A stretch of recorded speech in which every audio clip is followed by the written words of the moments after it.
As history shows, we're not nearly as smart as we think we are. Witch burning, bloodletting, and eugenics are just a few examples of how once established theories proved not only incorrect but insane. Have we learned from our asinine assumptions? You be the judge.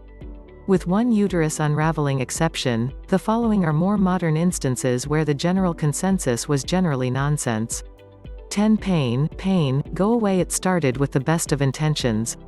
About 3 decades ago, a push began to find medications that more effectively relieved pain for chronic conditions, like back issues or arthritis, post-surgery recovery, and terminal illnesses, such as late-stage cancer. In 1995, Purdue Pharma introduced what was quickly billed a wonder drug, OxyContin. Percocet and Vicodin soon joined the pill-poppin' party as, throughout the late 1990s, pharmaceutical companies reassured the medical community patients would not become addicted to prescription opioid pain relievers. Healthcare providers started prescribing them at exponentially greater rates. The painkillers were efficient at both pain and killing. Opioid addiction and overdose deaths surged. By 2017, an estimated 1.7 million Americans had substance use disorders related to prescription opioid pain relievers. But hey, at least their arthritis wasn't acting up. Also in 2017, the esteemed Mayo Clinical published a postmortem on the opioid crisis's widespread, mortem. An excerpt from the abstract says it all. Good intentions to improve pain and suffering led to increased prescribing of opioids, which contributed to misuse of opioids and even death. Perhaps the initial concept, that the acceptable amount of pain is zero, was flawed from the get-go. In the 12 months ending September 2020, a record 87,000 Americans died of drug overdoses. In October 2020, Purdue Pharma pleaded guilty to federal criminal charges, part of a settlement of over $8 billion. Neither of those facts are coincidences. 9 Back in the USSR. Russia's relapse. It seems incredible that, barely 20 years ago, hopes were high throughout Western civilization that Russia, emerging from the ashes of the USSR's 1991 implosion, would embrace its former adversaries and join the fraternity of developed democracies. It started very promisingly. After U.S. President Ronald Reagan thawed the deep freeze and forged a working relationship with his Soviet counterpart, Mikhail Gorbachev, Reagan's successor, George H.W. Bush, oversaw the USSR's collapse with his trademarked gloat-free grace, deftly setting a diplomatic reset button. In fact, Bush's outstanding performance during the Soviet Union's collapse is why most rank him among the finest one-term presidents in U.S. history. Unfortunately, Russia's new leader was a naive drunk. President Boris Yeltsin tried to convert Russia's state-dependent economy into near-total capitalism far too quickly. The fallout was severe. Through the 1990s, Russia's GDP fell by 50%, vast sectors of the economy were wiped out, inequality and unemployment grew dramatically, while incomes fell. Russia's first democratic president was so poor that he also became its last. In 2000, Yeltsin was succeeded by his prime minister, a young ex-KGB agent named Vladimir Putin. 20 years of dissent squashing, Syria backing, Ukraine invading and election interfering later, and it's safe to say that Russia is every bit the nuclear-armed menace now that it was for most of the late 20th century. 8 Not so fast. Throughout history, there have been widely held misconceptions concerning physics. People once thought the Earth was both flat and the center of the universe. Many thought the laws of nature prevented man-made flight, including the brilliant John Adams, until he witnessed one of the first-ever hot air balloon ascensions in Paris, in 1783. Less widely known as a commonly held belief of the early 19th century concerning the development of rail travel. Quite simply, many thought speed literally killed fetuses, that is. New technologies often bring with them unfounded fears. Remember cell phone brain tumors? When rail travel was introduced, it brought with it the potential to move far faster than man had ever gone before. Women, however, were a different story. At or around speeds of 50 miles per hour, many thought a woman's uterus would fall out. How's that for a plan B? According to cultural anthropologist Genevieve Bell, misogyny has been a drumbeat behind many a tech-centric moral panic. For example, when electric lighting was starting to proliferate, experts thought that lighting homes would endanger women and children by letting predators know they were home at night. And when automobiles gained momentum in the early 1900s, many felt that women, considered prone to fainting, physical weakness, and random bouts of hysteria, would be unable to handle such high-speed responsibility, and should therefore be disallowed from driving. Saudi Arabia concurred for over a century. 7. The original social distancing. Remember when everyone thought social media would bring people closer? Some form of social media, loosely defined as online gathering places, has existed since the advent of the Internet itself. But while AOL chat rooms, Meetup and MySpace certainly played their part in normalizing these new platforms, it was the 2004 debut of Facebook that took social networking fully mainstream. Facebook's intentions, its stated ones, anyway, were innocent enough. Suddenly, we could all give a custom-built list of friends, access to our musings and photos, and share links to stories we found interesting. We could crowdsource recommendations from people we knew and trusted, organize events with like-minded hobbyists, and stay in closer touch with folks we seldom see IRL.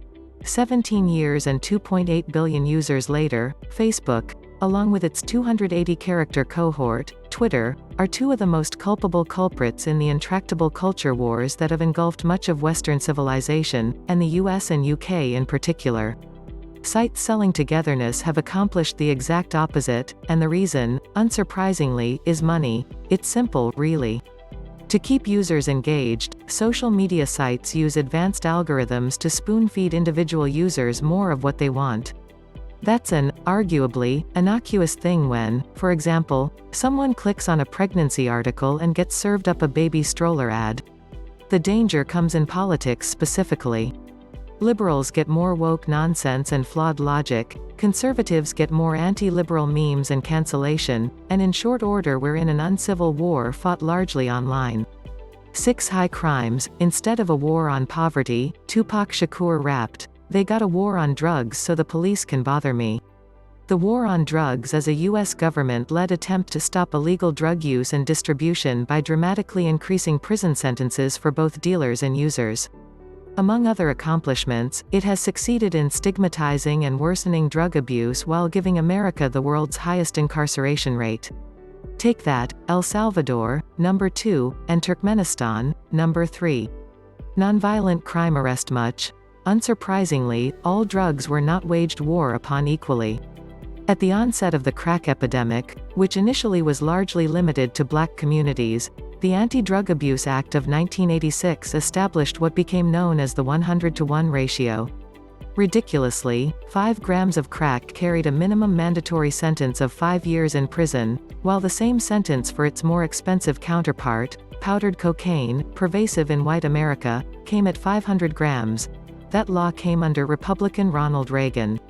But the drug war's most flagrant foul likely came in 1994, with a bill signed into law by one Democratic president, Clinton, and written by a future one, actually, the current one. Then Senator Joe Biden authored the deceptively named Violent Crime Control and Law Enforcement Act. The law gave states billions to build more prisons, and established grant programs incentivizing police to pursue more drug-related arrests, especially for low-priority substances like marijuana. Feed that prison industrial complex beast, Joe. 5. The face mask facepalm. High medical science. My name is Common F*** King Sense. Have we met? No one side in the COVID-19 situation has a monopoly on virus-combating protocols. Liberals would lock the world down until both the virus and the global economy vanish, while conservatives think the simple act of donning a piece of fabric is an unforgivable infringement on freedom. However, it is the experts' responsibility to make health recommendations, and when they tarnish their own reputations early in a crisis, the results can be deadly. Such was the case when, as the virus gained steam in the US in late February and early March, Dr. Anthony Fauci and other experts said wearing face masks was unnecessary. Fauci later explained that, at the time, we were not aware that 40 to 45% of people were asymptomatic, nor were we aware that a substantial proportion of people get infected from people who are without symptoms. This is a shockingly poor excuse. By late February it was clear that a new virus was spreading with a pace and ferocity not seen in decades. Crucially, it should have been obvious to contagious disease experts like Fauci that so rapid a proliferation clearly indicated airborne, asymptomatic spread. Common sense says it would be almost impossible for a new virus to spread that far, that fast otherwise. There was no other logical conclusion, and it stands as the most consequential misstep in the early response to a disease that has killed more than 3 million people. 4. Smoke and mirrors. If excessive smoking actually plays a role in the production of lung cancer, it seems to be a minor one. You'd expect such a quote to come from a tobacco company executive. But that was Wilhelm Karl Huper, director of the Environmental Cancer Section of the National Cancer Institute, who gave the public the all-clear to smoke 'em if you got 'em in 1954. From the 1930s to 1950s, one of advertising's most powerful phrases, "Doctors recommend," helped peddle one of the world's deadliest consumer products, cigarettes. Give your throat a vacation. One magazine ad for Camel cigarettes was headlined, "Smoke a fresh cigarette." Even as smokers' cough proliferated and concerns understandably grew about the healthfulness of, well, inhaling smoke, Camel also made the reassuring claim that more doctors smoke Camels than any other cigarette. In the run-up to making that claim, they conducted a survey of doctors in which participants were paid with, what else? Camel cigarettes. Before the mid-20th century, such health-conscious claims were unnecessary because, oddly, people in societies around the world thought no long-term physical harm could come from sucking on burning sticks all day. It wasn't until the 1940s that international teams of epidemiologists started concretely linking smoking to lung cancer, mostly because the proliferation of cigarette smoking directly paralleled with a surge in that once rare terminal illness. 3. America's delusional decade. Many look back on the 1990s as the American decade. Starting roughly with November 1989's fall of the Berlin Wall, a death knell for the collapsing Soviet Union. The 90s were a brief but brilliant time in which Western civilization had triumphed over Soviet socialism and totalitarianism, and when America stood alone as the world's sole superpower. Looking back, perhaps the height of our hubris was The End of History, a 1992 book by American political scientist Francis Fukuyama. The influential tome argued that the ascendance of Western liberal democracy represented not just the passing of a particular period of post-war history, but the end of history as such. That is, the endpoint of mankind's ideological evolution and the universalization of Western liberal democracy as the final form of human government. Great. Westerners could all relax. No need to, say, clean up our defenses while we had a breather. Like, for example, maybe not have the cockpit doors of commercial airliners be about as secure as a mall restroom. First Clinton and then W. Bush largely ignored the growing Islamic terrorism threat. Atop the global food chain and buffered by two oceans, America was untouchable. With first one plane crash then another 18 minutes later, the 1990s ended a year late but promptly on September 11, 2001. The rest is history, and by no means the end of history. 2. An invincible Earth. Perhaps the most glaring example of mankind's hubris is the notion our planet is so exceptional that we can inflict thousands of cuts without ushering in its death. What makes it worse is that we used to know this. By the 1960s, developed countries around the world realized the woeful side effects of the Industrial Revolution. Most notably, the air quality in cities was terrible, and rivers and lakes were fetid. Collective action was taken, because this wasn't a controversial issue yet. In 1970, Republican President Richard Nixon created the U.S. Environmental Protection Agency. 2 years later, he signed the Clean Water Act into law. Countries around the world took similar measures to heal a wounded world. Fast forward 50 years, and we're, well, here. Still thinking landfills have infinite space. Still chopping down rainforests, invaluable carbon filters and oxygen suppliers, for not good enough reasons ranging from agriculture to oil drilling. And of course, still tied to the idea that we can continue burning fossil fuels producing enormous amounts of pollution while we could be focusing on cleaner options like nuclear power. 1. The Food Pyramid Scheme. In 1992, the U.S. Department of Agriculture proudly debuted the Food Pyramid, a triangle to nutritional balance. It was based on the horrifically wrong dietary recommendations of the non-scientific and outright brainless committee run by the Democrat Senator and 1972 Democratic presidential candidate, George McGovern in 1977. At the tippy top were foods the committee, against the advice of all doctors present, recommended minimizing. Moving downward, the pyramid fattened out to display food groups to consume more liberally. So for example, a category called fats, oils and sweets came to a point at the pyramid's peak. These foods were to be eaten so restrictively that no daily recommended allowances were given, only directions to use sparingly. Conversely, at the pyramid's base were foods to eat remorselessly 6 to 11 serving daily, in fact. Of course, we're talking about Vegeta. Wait, carbs? That's right. For over a decade, the official recommendation of the US government was that its citizens consume 6 to 11 servings of bread, pasta, rice or cereals per day. And despite the daily carb fest, Americans were told to make room for 2 to 3 servings of dairy and 2 to 3 servings of proteins, a category whose broad scope included everything from red meat to red beans, with a hell of a lot of leeway in between. Oh, and 2 to 4 servings of fruits and 3 to 5 servings of vegetables. Go ahead and count potatoes as veggies, you wouldn't want to eat into that carb allotment.